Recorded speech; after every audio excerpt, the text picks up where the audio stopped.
The solution stuff is some of the more important stuff we're doing, and I apologize for the fact that we're doing it. I didn't do a whole lot with the phase change stuff. You got your toes wet, and that's about it, and we moved on. The solution stuff we are going to spend a little bit more time on, because understanding how to look at saturated and supersaturated and unsaturated solutions, and understanding how to calculate concentrations for solutions is really important. Basically, it gets us back into some stoichiometry and stoichiometry with liquids. So since a lot of you are going on in chemistry, I want to make sure that we at least have some good experience with doing calculations in solutions. Okay, so we still haven't answered the question, what is a solution? It's a special kind of mixture.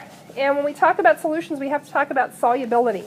So you've heard the term solubility, I'm sure. Oh, this isn't soluble in blah, blah, blah. That's not soluble. You can't dissolve it. So we look at materials that are considered soluble when they can be dissolved, but solubility is a two-way street. It's like saying, you know, Jill can't get along with anyone. Well, that's probably not true, but she can't get along with, you know, Sue. It's a two-way street. So this idea of solubility, you have to be referencing two things, because, like I said, water is a universal solvent. Water dissolves almost everything. Does water dissolve oil? No, it doesn't. And we'll get into why some things are not soluble in others. So, you know, is water a great solvent? Yeah, it is. If you've got sugar or salt or sodium bicarbonate, it's not a great solvent if you've got oil or grease or something else. So in dissolving, and I want to be careful here, this line makes it sound like you're always taking a solid and dissolving it in a liquid, and that's not true. That's the most common case, and that's the one that we think of the most. In that case, dissolving is the process of particles leaving their solid and becoming uniformly distributed in the liquid. So we're going to put some nice, fresh liquid in there. And I've got a solid. So I've got water. So we have this solid, this sodium bicarbonate, and you can kind of see it shimmering through the liquid as it settles. And I put that into just plain old water. So if those solid particles, because, I mean, let's face it, one little tiny grain of sodium bicarbonate that you can see is, what, billions of actual molecules, or actually it's an ionic compound, billions of little ionic units, little atoms held together by ionic forces. If we can get those little atoms, those little particles to separate and get evenly spaced out in the water, we'll say that it's dissolved. So dissolving is the process of particles leaving their solid and becoming uniformly distributed. When you have something that's soluble and you get it to the point where it's evenly distributed in something else, that's when we say we've made a solution. So that's what a solution is. It's this special mixture. It's a homogeneous mixture of two or more substances, and they have to be in a single phase. Okay. Now, here's the problem. I don't think that my solution here looks all that dissolved. Do you? It looks a lot like a bunch of bicarbonate sitting on the bottom of the vessel and a lot of water sitting on top of it. We'll come back to that. Okay, this is big. I think you probably know it, but I want you to remember it well. There are two pieces to every solution. There's a solvent and a solute. The solute, well, the solvent. We talked about water being a good solvent. Gasoline's a good solvent for greases. If we're talking about sort of that old standard of a liquid into which we are putting a solid, the liquid is the solvent. The liquid is what's doing the dissolving. So that's easy. It's the dissolving agent, the thing that does the dissolving. The solute is the thing that gets dissolved. And again, this is really easy if we're talking liquid and solid. However, we can have a solid-solid solution. So if you've got on, I said, if you have on jewelry that's 18 karat gold or 14 karat gold, that is a solution of gold and another metal, typically silver. In those cases where it's not a liquid and a solid, typically whatever there's less of is what we call the solute. So, and I never can remember the 18 karat, 14 karat, 10 karat gold. I know that the lower that number, the less gold there is and the more other metals. But I think there's a mathematical way to look at those numbers and figure out what percentages there are. Maybe it's as simple as 10%, 14, I don't know. We'd have to look it up. You're sitting in a solution right now. What solution are you sitting in? Somebody named it. Air. The air around you is a solution of a bunch of different gases. Nitrogen, oxygen, carbon dioxide, more or less methane, water vapor, little bits of argon, all those things. The things of which there are the smallest amounts are what we consider to be dissolved in the larger pool.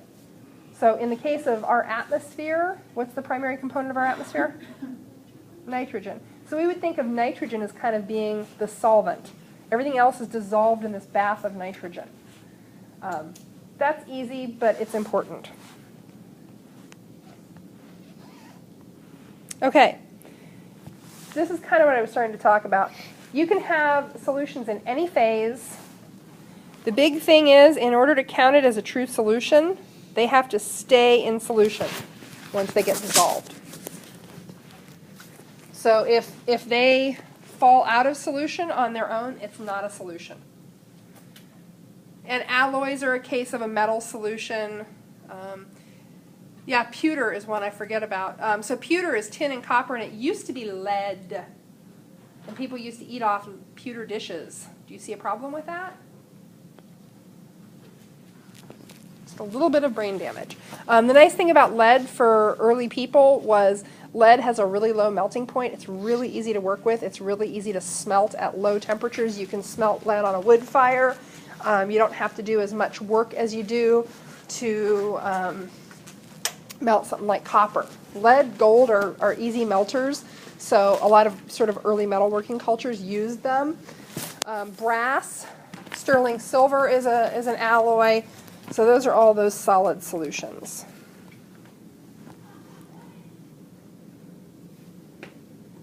Okay, this is the thing where if you have something that looks like a solution but it settles, it's not a solution, it's a suspension. Who here has ever, okay, you were all small children, and I'm really hoping that as small children you made pictures of mud water somewhere out in a sandbox or a mud hole or your backyard or a pit or something.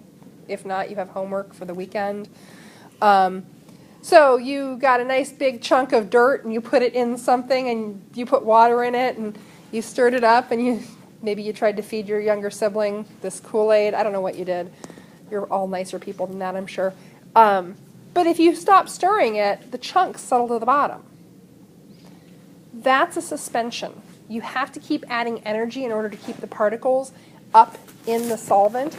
So mud water is a great one. And you can have very, very fine material like clay in water, which will take a really long time to settle, but eventually it will settle. So who here is in art and doing ceramics this year? I know we had a few people who were doing ceramics. What's that clay water stuff called that you put on where you're joining clay pieces? Slip? Slip? Really? Slip? It's the clay water. It's this like thick kind of viscous, sometimes it's just the water that the clay's been sitting in. If you let that settle long enough, and it will take a long time, it'll settle out and you'll have a layer of fine mud at the bottom and then you'll have water on top of it. So it's a suspension, it's not a solution. How do you tell the difference between a suspension and a solution? Just wait. I mean, literally, that's the only way to do it. Stop stirring it and see if it settles. And if it does, it's not a solution. Okay, this next piece, colloids. So it's not a solution, it's not a suspension. Some people call colloids a special kind of solution, but really they're not. It's sometimes called a colloidal suspension because they will stay suspended, but eventually they will settle. The thing is that there are still particles that are not evenly distributed, so if you shine a flashlight through a colloidal suspension, you'll see beams. It's called the Tyndall effect. Fog is a colloidal suspension of water in the atmosphere.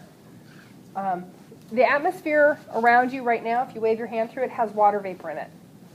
Does it make it hard to see across the room? Nope, I can see all of you just fine. Who here has walked out on a foggy night? Yeah. It's hard to see that same distance because light is being scattered by the particles in the air. Here, the water vapor is dispersed enough that it doesn't scatter light. There are a whole bunch of classes of colloids. We're not going to look at them. This is where mayonnaise and gravy come in. There are lots of delicious colloids. That's about all we're going to say about them. This one is important. So electrolytic solutions, and we talked a little bit about this previously. We talked about ionic compounds conducting because when you dissolve them, they form an electrolytic solution. So electrolytic solutions are, when you have a solution that conducts electricity, anything that breaks down into charged particles when you put it in water will give you an electrolytic solution. Lake water is an electrolytic solution. I've told you about fish shocking. And the more dissolved solids are in the lake, the more conductive the lake is. So you can go stand in the middle of a bathtub full of distilled water in the middle of a lightning storm and shake your fist at the sky. You're fine. Do the same thing standing in Highlandtown Reservoir or Guilford or the Ohio River, you have a serious problem because there are lots of suspended particles. Those are really nice solutions, and they are highly conductive. How conductive depends on how many things are dissolved into them. You also have some stuff which gives you neutral molecules in a solution, and those are non-electrolytic. We're going to be working a lot with electrolytic solutions in Chapter 14, what we get to of it. The thing I'm going to toss out here as a preview is that acids are all electrolytic. So hydrochloric acid, hydrofluoric acid, nitric acid, they are all electrolytic. They all conduct. So, and most ionic compounds, and this is a preview to next chapter, ionic compounds tend to yield electrolytic solutions. So that's a whole lot of words on a slide. There's always a limit to how much stuff you can dissolve. If you've made Kool-Aid and added, like as a little kid, the first time you make Kool-Aid and you want to add like 3 times as much sugar as the recipe calls for, and by recipe I mean the packet, it doesn't work very well. You end up with crunchy Kool-Aid. There is a limit to how much stuff you can dissolve for any given solute-solvent combination. There is a limit to how many particles you can dissolve in a given amount of solvent. And, you know, just like we see with, let me shrink this, just like we see with our phase change stuff yesterday, if we have some chunks here in water, at any given moment, some of those chunks are escaping from the bounds of their solid and going out to be in solution. And some of those little particles that you can't see, they're so tiny, are sort of getting trapped by their solid, and we call that recrystallizing. So some of them are dissolving, some of them are recrystallizing, and it's happening constantly, just like with the phase change stuff. When those things are happening at equal rates, we call it what? Equilibrium. So we also have solution equilibrium. And that's the point at which dissolution and recrystallization are happening at equal rates. Okay, fine.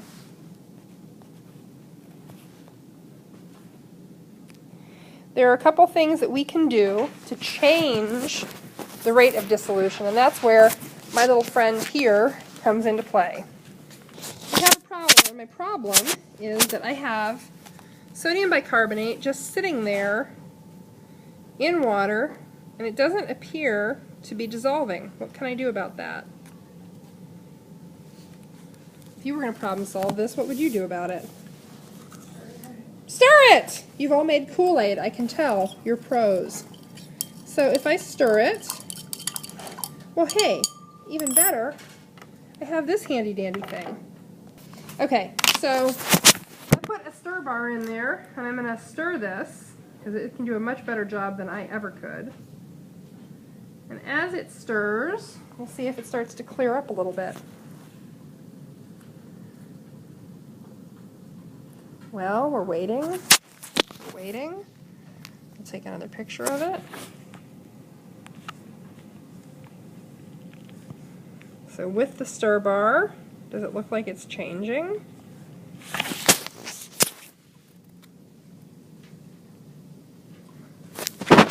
Here's the thing, let you insert video. So it's still stirring. Is it starting to clear up? How will you know when it's dissolved? Yeah, it'll look clear. Now, because you saw how carefully I measured, I didn't. Is there a possibility that I just don't have enough water in there to dissolve that amount of baking soda? Yeah. But before we go and add more water, is there anything else we could do? Well, stir it faster. Okay, so rate of agitation. Heat it. I like that idea. So this just happens to, of course, be a heat and stir. Okay, so you suggested adding heat, and we did that. And let's take a look at it now. I would say it's starting to clear pretty nicely.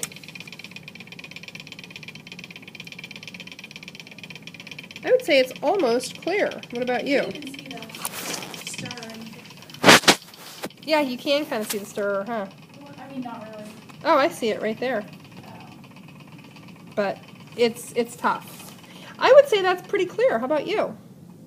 Okay, so just experientially, because you people have all made solutions before, namely Kool-Aid, you know a couple things that will change the rate of substance dissolving.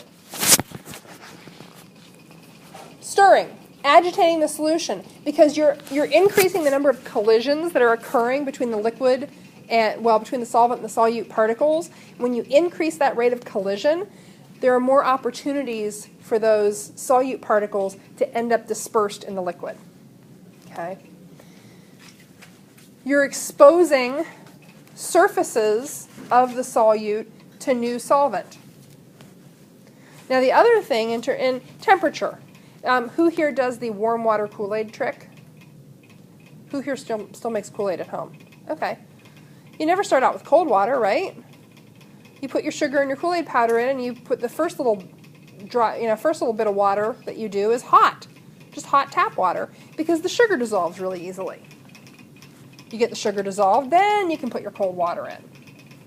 Because you know, and you knew here, that increasing the temperature of the solution is going to increase the rate of dissolution. Now, what you may not be thinking in terms of when you make your Kool-Aid is that all you're doing is increasing the motion of the particles. That's what you're doing. Hot water, the particles are moving faster than cold water. So, if they're moving faster, you're going to have more collisions. Now, the thing that nobody mentioned, and it wasn't really an issue here, have you ever made Kool-Aid with chunky sugar? Like you go to scoop out your sugar and there are big chunks in there? No? Nobody else has chunky sugar at their house? You go through sugar faster than I do? Yeah, you break it up. You Alfred Hitchcock it. That's when you chop something to break it up. Alfred Hitchcocking, get it? Psycho? No. Okay. So yeah, you can break something up. You can use a mortar and pestle to grind something. You've had some things here like sodium hydroxide that you had a hard time dissolving, and we tried pretty much all the tricks in the book. But if you break up chunks, if you change the surface area of a solute, you increase how quickly it's going to dissolve. Okay. This is a big distinction, and you're going to have a little bit of homework tonight, which is a tutorial on saturated, unsaturated, and supersaturated. We got this stuff to dissolve pretty easily. It's probably unsaturated. So a saturated solution is holding all of the solute it can. You cannot get another little bit of solute to dissolve in there. Let's test this. We'll just go nuts. Let's see how that goes. A saturated solution would not be capable of dissolving any more solute. An unsaturated solution can take more solute. So if you can add more solute to the solution and you can still get it to dissolve, that's an unsaturated solution. That's pretty easy. Saturated, it's got all it can take. Unsaturated, it can take some more. That is a function of the solvent and the solute relationship and the temperature they're at. Because we said, heating it up makes it dissolve more stuff. So per 100 milliliters of water, there's going to be some value for the amount of sodium bicarbonate that you can dissolve at 0, at 10, at 20, and they're going to be different. So maybe it's 4.7 grams, and maybe this is 5.2 grams, and maybe at 20 it's 6.3 grams. But those values depend on the temperature, and they depend on the substance too. Is that dissolving, or did I just overshoot saturation? I may have overshot. We're warming up slowly. We'll see. I'll keep it spinning. When you get really close to saturation, sometimes it takes quite a while to get everything to dissolve. Has anybody here made hummingbird food? Sugar water. And you boil it. Why do you boil it? To get the sugar to dissolve. And also, by bringing it up to a boil, you can get a whole lot more sugar to dissolve in that than you could with just tap water, warm tap water. So that brings me to the last thing we're going to talk about, which is supersaturation. You all recognize this stuff, right? Rock candy. Sugar crystals. So if you can take a solution that's saturated, and you can get it to hold just a little bit more solute, but hold on to it, not let it go, you have what's called a supersaturated solution. It's actually holding more than it can hold at that temperature. Very often this is done by putting in too much and then heating it up and then slowly cooling it down so that it still holds on to that extra. And this is what you're doing with hummingbird solution, is just supersaturated sugar solution. That's all it is. It's a sugar solution that's holding more sugar than it really technically should be able to, because you heated it up, you got it to dissolve, and then you cooled it in such a way that it didn't recrystallize out. This may or may not be supersaturated. You can get it to rapidly recrystallize if you put a single drop of crystal in there. So we're going to watch a quick video on rapid recrystallization. You do have homework, which is, it's I think about a 10-minute tutorial video from me on solutions, unsaturated, saturated, supersaturated. And we'll pick up with solubility curves tomorrow.